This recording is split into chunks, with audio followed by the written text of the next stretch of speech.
Assalamualaikum. Kami daripada kumpulan 6 terdiri daripada 5 orang ahli akan membentangkan tentang tajuk buruh di negara membangun Malaysia.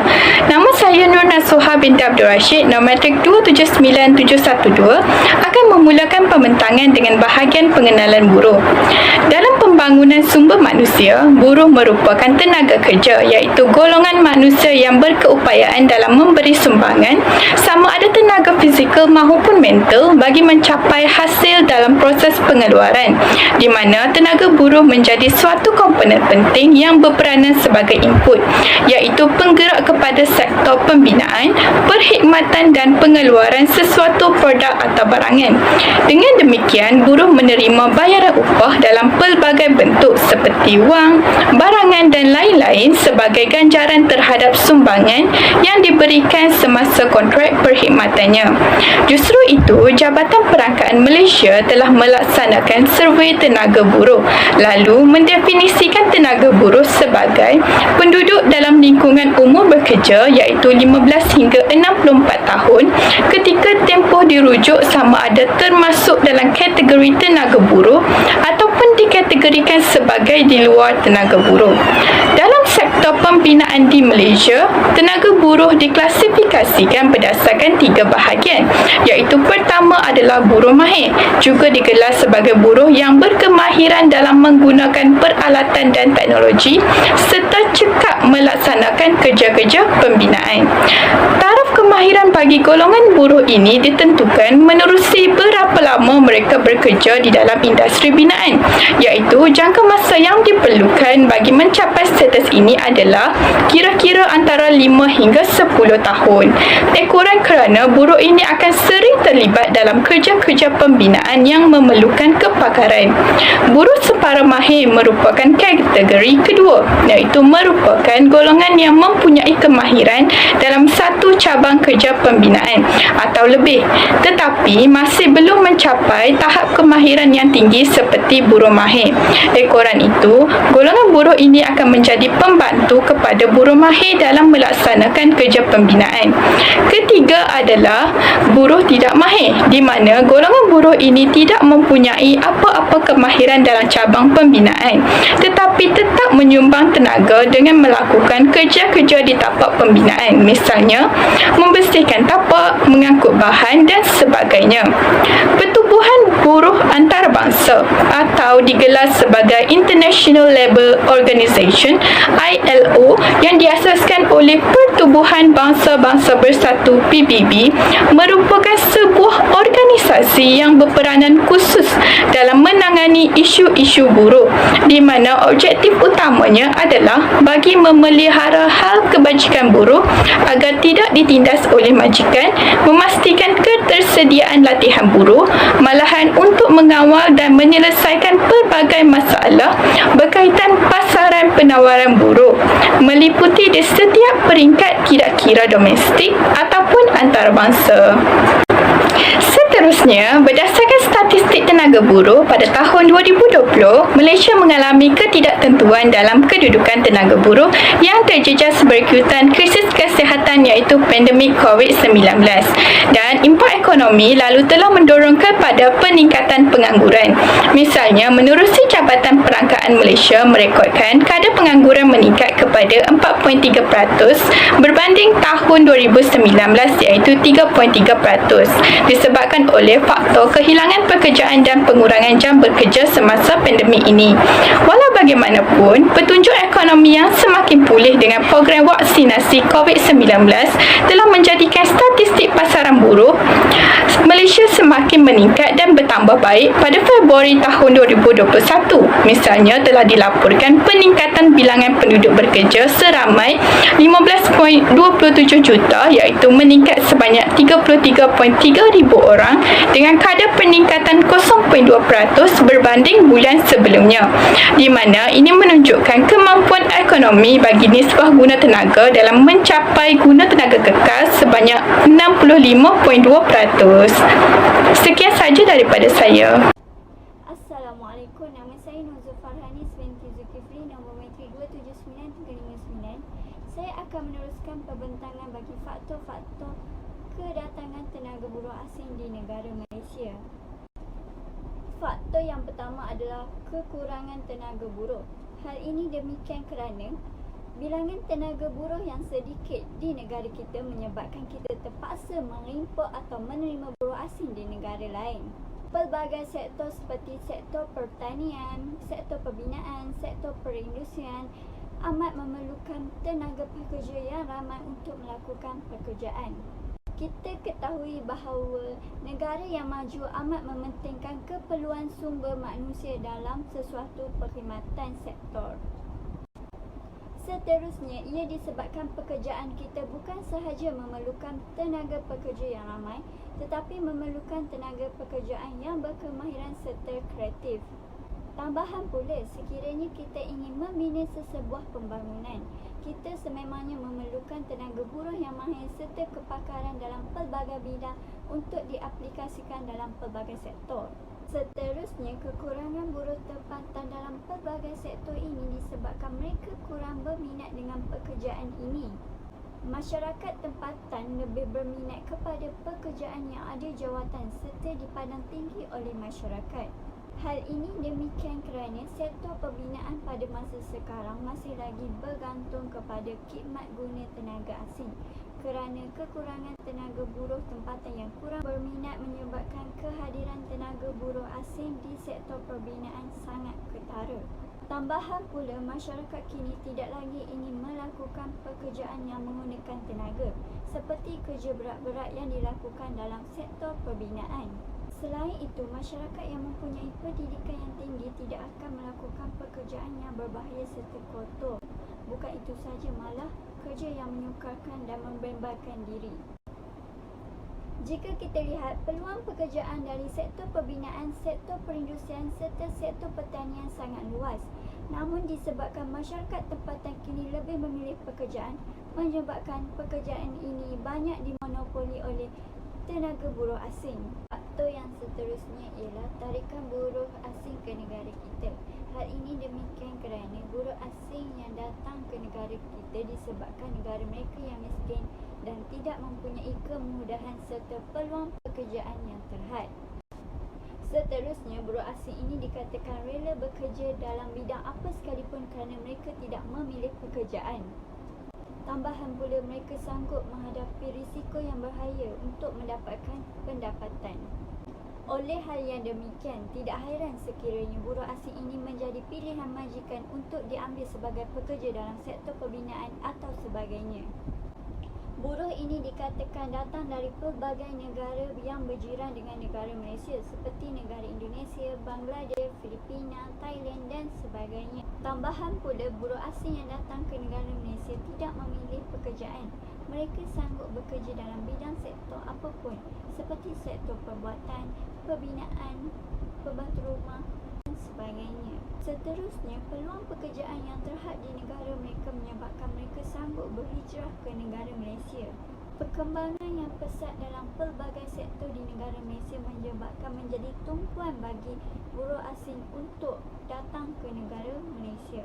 Tambahan pula, negara mereka yang miskin dan tidak ada peluang untuk bekerja dan banyak terjadinya pengangguran. Dengan itu, ia secara tidak langsung menyebabkan buruh asing ini ingin berhijrah ke negara Malaysia.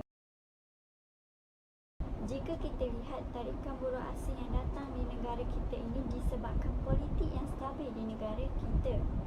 Kita sedia maklum bahawa Malaysia ini mempunyai politik yang teratur dan stabil. Politik di negara kita yang stabil ini menyebabkan mereka tidak perlu merasa takut untuk berhijrah ke negara Malaysia. Hal ini demikian kerana kita ketahui bahawa negara Malaysia ini mempunyai pelbagai kaum tetapi mampu mengekalkan semangat perpaduan walaupun berbeza dari segi agama, adat dan budaya. Hal ini disebabkan keamanan dan kesejahteraan yang dimiliki oleh Malaysia menyebabkan menarik minat buruh asing untuk berhijrah ke negara Malaysia. Tambahan pula, sistem politik di negara kita mempunyai sistem perundangan yang sangat teratur dan lebih baik berbanding dengan negara yang lain. Terusnya, tarikan buruh asing ini disebabkan kadar upah yang tinggi. Hal ini demikian kerana mereka yang datang dari negara miskin semestinya tidak mempunyai pendapatan yang tinggi. Kemungkinan negara mereka mempunyai pendapatan yang rendah, bukan itu saja, namun peluang pekerjaan juga terhad. Tambahan pula, nilai mata wang di negara Malaysia lebih tinggi berbanding nilai mata wang di negara miskin. Dengan itu, ini menyebabkan nilai mata wang akan menjadi 2 kali ganda sekiranya buruh asing kembali ke negara mereka. Faktor yang seterusnya ialah kelemahan penguatkuasaan undang-undang. Hal ini demikian kerana undang-undang yang longgar serta kurang ketat menyebabkan buruh asing dapat memasuki ke negara Malaysia secara berleluasa. Jika kita lihat, buruh asing yang datang ke negara kita banyak yang datang secara haram, iaitu pendatang tanpa izin. Penguatkuasaan undang-undang yang lemah dan tidak memberi perhatian kepada isu ini akan menyebabkan peningkatan buruh asing di negara kita. Jika kita membiarkan buruh asing ini datang secara haram di negara kita tanpa apa-apa tindakan, justru itu membuatkan mereka tidak takut untuk keluar masuk di negara Malaysia. Assalamualaikum warahmatullahi wabarakatuh. Nama saya Najia binti Hamzan. Nombor matrik 279471. Saya akan teruskan dengan kesan kemasukan buruh asing ke negara Malaysia. Kemasukan tenaga kerja asing memberikan kesan positif bagi negara Malaysia, khususnya dalam pembangunan negara. Salah satu kesan positif masuknya buruh asing ke Malaysia adalah bagi mempercepatkan proses pembangunan. Malaysia adalah negara berkembang dengan pertumbuhan ekonomi yang stabil. Malaysia terus-menerus mengalami transformasi yang komprehensif, terutamanya infrastruktur dan pembangunan infrastruktur yang sistematik yang semuanya harus dilakukan dalam waktu yang singkat seiring dengan perkembangan negara. Oleh itu, Malaysia memerlukan tenaga kerja yang boleh membantu mempercepatkan aliran pertumbuhan untuk mencapai matlamat tersebut.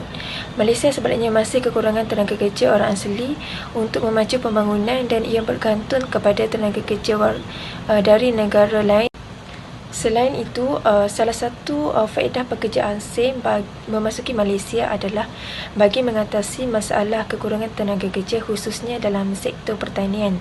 Industri minyak sawit adalah sektor pertanian yang maju memainkan peranan penting dalam ekonomi Malaysia dan memperolehi 65 bilion hasil ekspor.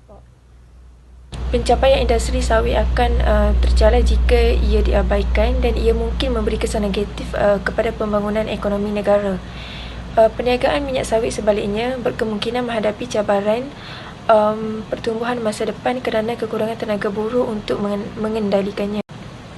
Selain itu, lonjakan buruh asing telah membantu memenuhi permintaan pekerja. Bekas Perdana Menteri Malaysia Tun Abdullah Ahmad Badawi menyatakan bahawa negara perlu meminimumkan pergantungan kepada pekerja asing, walaupun beliau melahirkan kebimbangan bahawa ini mungkin memudaratkan syarikat yang bergantung kepada mereka. Pertumbuhan ekonomi Malaysia adalah berasaskan tenaga kerja, jadi peluang pekerjaan adalah banyak. Malaysia boleh menjadi negara maju melalui pengembangan ekonomi membolehkannya bersaing dengan negara lain. Walaupun kehadiran mereka memberi sedikit kesan kepada inflasi, kadar keuntungan dapat mengurangkan kekurangan buruh malah membantu ekonomi negara berkembang dengan maju. Mereka tidak mempunyai kesan ke atas gaji atau pekerjaan, terutamanya di kalangan generasi muda. Majoriti mereka boleh mendapatkan pekerjaan dalam industri yang tidak digemari oleh penduduk tempatan seperti pembinaan dan juga hospitality. Kemasukan pekerja asing bukan sahaja memberi kesan positif kepada negara, malah ia juga akan memberi kesan negatif kepada negara secara tidak langsung, khususnya kepada masyarakat tempatan. Ini termasuk pendapatan rendah yang menjejaskan penduduk tempatan. Ini kerana gaji majikan yang rendah bermakna pekerja tempatan menerima gaji sementara dan pekerja tempatan terpaksa membayar kos sara hidup yang semakin membebankan. Jelas sekali, kehadiran tenaga kerja asing menyebabkan kurangnya lapangan pekerjaan bagi penduduk tempatan. Selain itu, dibandingkan masyarakat, beberapa pengusaha lebih bersedia mendatangkan tenaga kerja asing untuk mengisi peluang pekerjaan seperti pertanian, industri konstruksi dan juga pembantu rumah kerana gaji mereka jauh lebih murah. tambahan lagi, kemasukan buruh asing ke negara Malaysia juga dapat menimbulkan pelbagai masalah seperti pergaduhan, pengedaran dadah, pecah rumah dan sebagainya. Kebanyakan warga negara Indonesia yang monopoli jumlah tertinggi pekerja asing di Malaysia. Salah satu sebabnya adalah faktor geografi. Hal ini kerana negara Malaysia antara negara yang paling dekat dengan negara Indonesia. Jelaslah bahawa kehadiran warga asing di Malaysia jelas mengancam keamanan masyarakat tempatan dan kawasan bandar. Contohnya, kawasan sekitar Selangor dan Kuala Lumpur menunjukkan ketenteraman awan terganggu.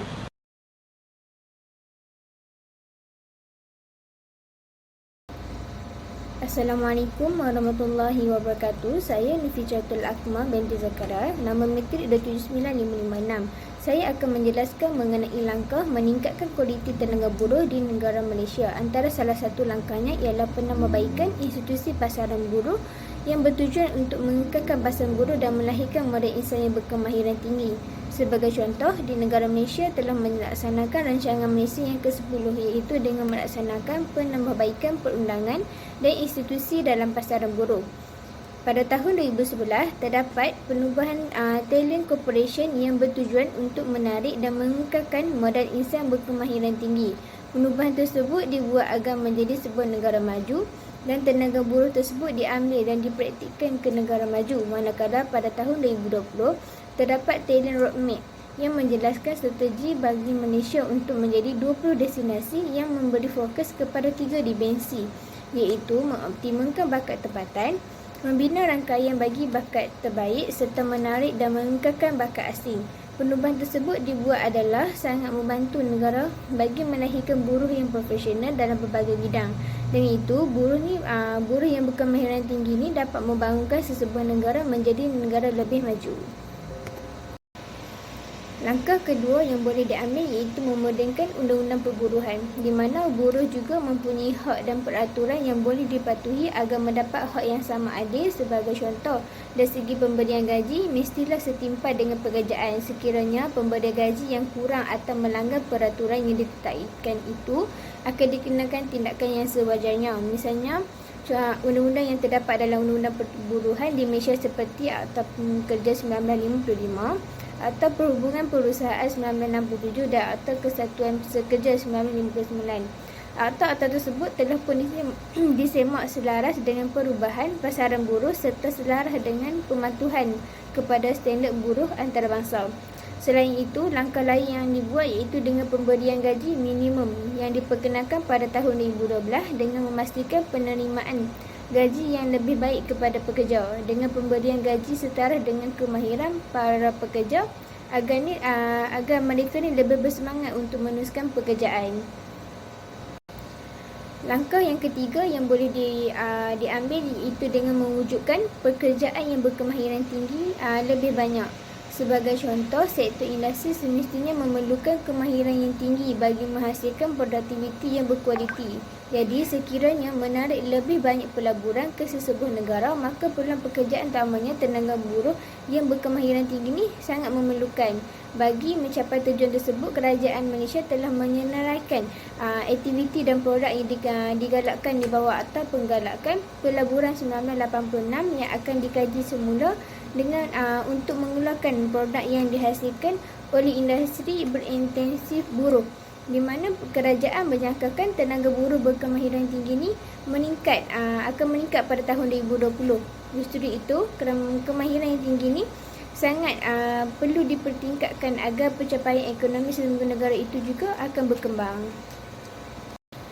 Langkah seterusnya iaitu langkah untuk menjadi tenaga buruh yang berkualiti, iaitu dengan menyusun semula pasaran pekerjaan untuk menjadikan Malaysia ini sebagai negara berpendapatan tinggi, untuk menjadikan Malaysia ini sebagai sebuah negara yang berpendapatan tinggi melalui pembangunan pasaran pekerjaan yang efisien, menarik serta mengekalkan modal insan yang lebih berkepakaran. Sekiranya tenaga buruh yang kurangnya kemahiran ini boleh menghalang transformasi negara kepada ekonomi berpendapatan tinggi yang berasaskan pengetahuan dan inovasi. Jadi, dengan usaha penyusunan semula pasaran pekerjaan untuk memastikan tenaga buruh ini lebih cekap dengan pemadanan antara permintaan dan penawaran, Bukan itu sahaja, meningkatkan keupayaan mengekalkan modal insan terbaik serta memperkukuhkan daya tarikan Malaysia kepada pakar asli. Dengan ini boleh melahirkan tenaga kerja yang pelbagai dan menjadi aset sebuah negara Malaysia. Usaha lain yang boleh diambil iaitu dengan memperkukuhkan perkhidmatan pekerjaan bagi meningkatkan mobiliti pekerjaan. Usaha ini sangat penting untuk membuat pemadanan pekerjaan secara efektif bagi menyelesaikan ketidakpadanan penawaran dan permintaan tenaga kerja. Oleh itu, ianya akan mendapat peluang yang besar bagi mewujudkan kerjasama industri dan perkongsian antara awam dan swasta ke arah yang lebih mengukuhkan perkhidmatan pekerjaan kepada tenaga kerja Malaysia bagi menghapuskan masalah pasaran pekerjaan. Dengan ini, kerajaan lebih mengukuhkan dan memodernkan perkhidmatan pekerjaan awam melalui menaik tarafkan pusat pekerjaan awam yang sedia ada. Langkah ini boleh meningkatkan penyampaian hikmat nasihat kerjaya dan menyediakan perkhidmatan pemadanan dan penempatan yang dipacu oleh industri dan melaksanakan program pendidikan atau jangkauan komuniti yang berterusan mengenai arah aliran pekerjaan dan kerjaya. Akhir sekali, langkah yang boleh diambil iaitu dengan meningkatkan penyertaan tenaga kerja. Sebagai contoh, tenaga kerja wanita sangat penting dalam menggalakkan penyertaan lebih besar dalam kalangan penduduk terutamanya yang berada di luar tenaga kerja. Sebagai contoh, suri rumah, pesara dan orang kurang upaya. Langkah ini lebih meningkatkan kepada golongan wanita kerana wanita juga perlu membangunkan sebagai tenaga buruh. Hal ini kerana golongan wanita ini tidak berkemampuan dalam membuat kerja. Malah pada hari ini terdapat ramai wanita berkerjaya dalam pelbagai bidang. Apabila golongan wanita berkerjaya, maka sesebuah negara ini akan menjadi semakin maju kerana sumbangan tenaga kepakaran kerja itu boleh memajukan sesebuah negara. Sebagai contoh, langkah yang pernah dibuat oleh Malaysia iaitu meningkatkan kadar penyertaan wanita dalam tenaga kerja dari tahun 2010 iaitu dengan 46% meningkat kepada 55% pada tahun 2015. Ini menunjukkan kaedah bekerja yang lebih fleksibel.